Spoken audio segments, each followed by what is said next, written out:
So good morning, students.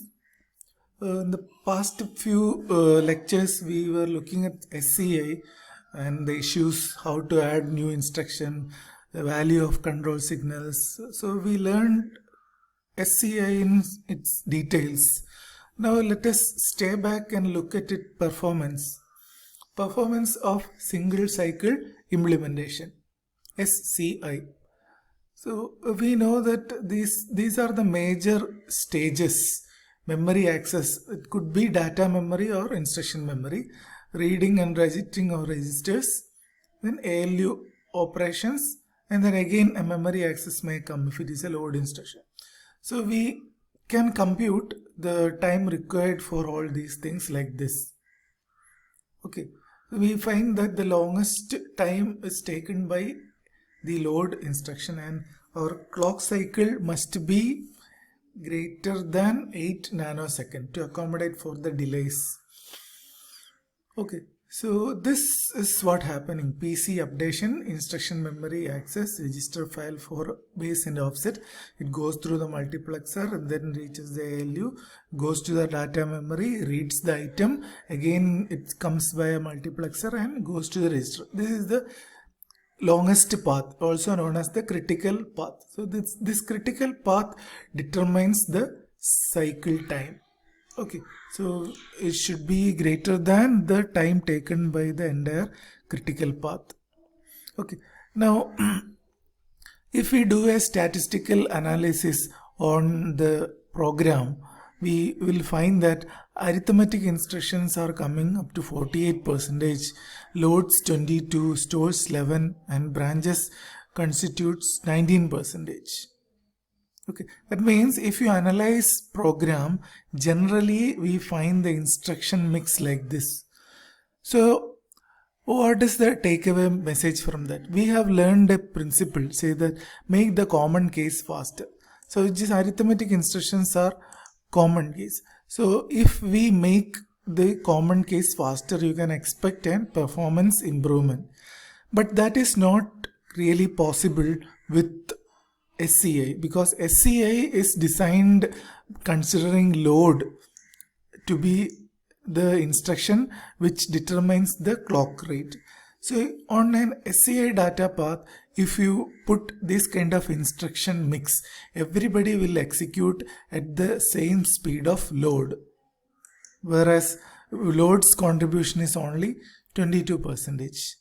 Okay, so we need a mechanism where the shorter instructions, I mean, which is the shortest of all, this branch, and then arithmetic 6 nanosecond, store 7. So shorter instructions need not wait till the longer clock cycle is over. That means we should create a mechanism where the instructions which does not require a very long clock cycle can finish.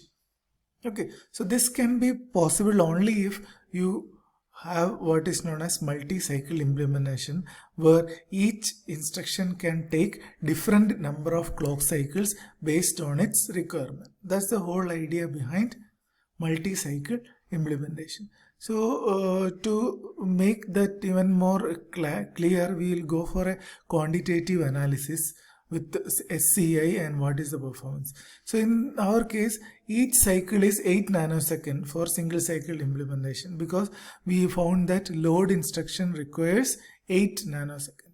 So for a program with 1 million instructions, what will be the execution time? Number of total time taken is equal to instruction count into clock cycles per instruction into clock cycle time. Okay. So this is, I'll explain again here. Clock cycle time is the duration of one clock cycle. CPI is the number of clock cycle used for one instruction, and I is the total number of instruction.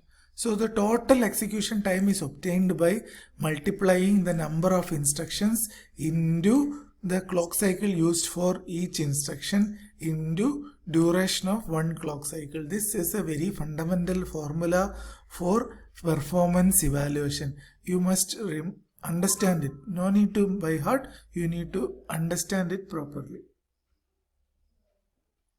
So for 1 million instruction, this will be 1 million into 1 clock cycle per instruction, because it is single cycle, into 8 nanosecond is the clock cycle time.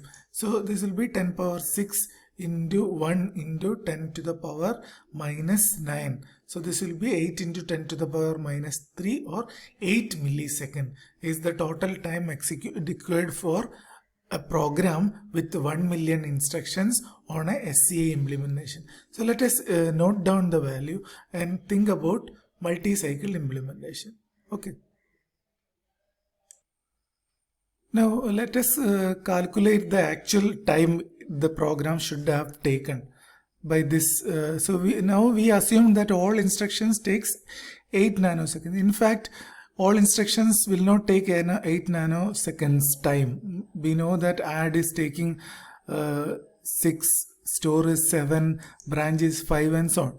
So let us take that. So 48% of arithmetic, that takes 6 nanoseconds, plus 22% of 22% of what? 22% of load, which takes 8 nanosecond, plus 11% of store, and 0.19% of branch. Okay, so here it is. So if we were executing like this, we will be taking 6.3 nanosecond clock cycle time. So for 1 million instruction, we would have completed in 8.36 milliseconds if we were operating like this. Okay, so 8 millisecond in single cycle.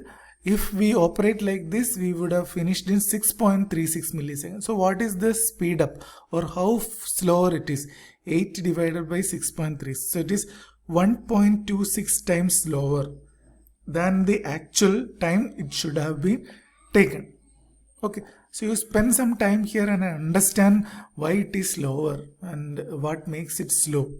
Only then we can come up with a solution to make it faster. Okay, now, so this is not that much slow, it's even more worse than this. So this design only supports simple instruction. You cannot do multiplication, division. We know that it does only simple ALU operations like add, sub, or, and then load, sub, load, store, branch, BEQ. No complicated instructions are supported. We have to write it on our own. So floating point operations are not supported. Addressing modes like supported in 8086 are not allowed. Vector based single instruction multiple data are not allowed. These were available in later processors from Intel MMX and 3D now processors. So in short, SCA is slower, is lacking lot of features, no complicated instructions, less addressing modes. Like this, it's slow in many perspectives. So we need to think about it. And one more point is, it requires lot of additional hardware. See, you are using an adder here, another adder here. So why can't we do with just one adder and use it for all these additions? So in terms of hardware usage also, it is not that attractive, because there is no sharing of hardware takes place, because everything happens in single clock cycle, so you cannot share. Okay, we can share classrooms because there is different slots. So in one slot, CSE B will sit in that classroom. Next slot, CSE A will come. So that sharing of classroom possible because there is a division of slot. Suppose all classes are happening at the same time in 9 to 10. Then there is no possibility of sharing. So this is one point where SCI is not flaring well. And it has got two memories in use, instruction memory and data memory. Accessing memory itself is slow. Then how about accessing it 2 times? That is another issue. So these are disadvantages. Again summarize. Long cycle time. All instruction takes as much as time as the slowest. Real memory is not as nice or ideal as memory. So This point tells you about the slow nature of the memory. So real memory is not same as our idealized memory, so it's going to be slower, and you cannot pipeline the processing of one instruction with its previous instruction. So one instruction has to be completed in all respects before you can even think about executing the next instruction. But in pipelining, you are allowed to overlap. That is, before you complete the current instruction, you can initiate the next instruction to be executed. Okay, so with all these things, we need to think and come up with a solution for another type of implementation which removes all the disadvantages of single cycle implementation. The solution is we need to reduce the cycle time, because cycle time is the one which determines the performance. So less cycle time means more performance. So to happen that, we need to have to have reduced cycle time, we must have multi-cycle data path. So what happens in single cycle data path is the whole operations as happening in one big clock cycle. You get the instruction from storage element, execute with some combinatorial logic circuits like adder, multiplexer and so on, then again going back to storage. Okay, so this is happening all in one clock cycle. If you want to reduce the clock cycle time, this processing should be made smaller. Okay, so instead of using a large time for this combinatorial process, divide that into two parts: combinatorial logic part A and combinatorial logic part B. And the interesting thing here is combinatorial logic part A executes in one clock cycle. After that, in the next clock cycle, part B executes. Okay, so we can reduce the clock cycle time. One big clock cycle is now reduced into two shorter clock cycles. But the problem here is, in between clock cycles, how do you store the value? That is, we need the values processed in first clock cycle to be used in the second clock cycle. Or told in another ways, second clock cycle is using the values obtained from the first clock cycle. So how to retain the values between clock cycles? That is the use of this additional storage elements. So even though we break the instruction into shorter logic times, we require additional storage elements which are responsible for propagating calculated data or information between clock cycles. See, you do one operation, next clock cycle the same operations results are required. Okay, so that is the reason why we are having storage elements. Okay. Now let us apply the logic in the single cycle data path. This is your typical single cycle data path, but drawn in a different way. Okay, instruction fetch, operand fetch, execute, memory access, register file, data memory. Suppose this everything happens in one clock cycle and we want to divide it into shorter clock cycle. Then we will say up to this in one clock cycle, up to this in another clock cycle, up to this in another. Likewise we divide. So wherever you divide, you need to keep a temporary register to keep the values available for the next clock cycle. I repeat, suppose you are doing instruction fetch in one clock cycle and operand fetch in another clock cycle.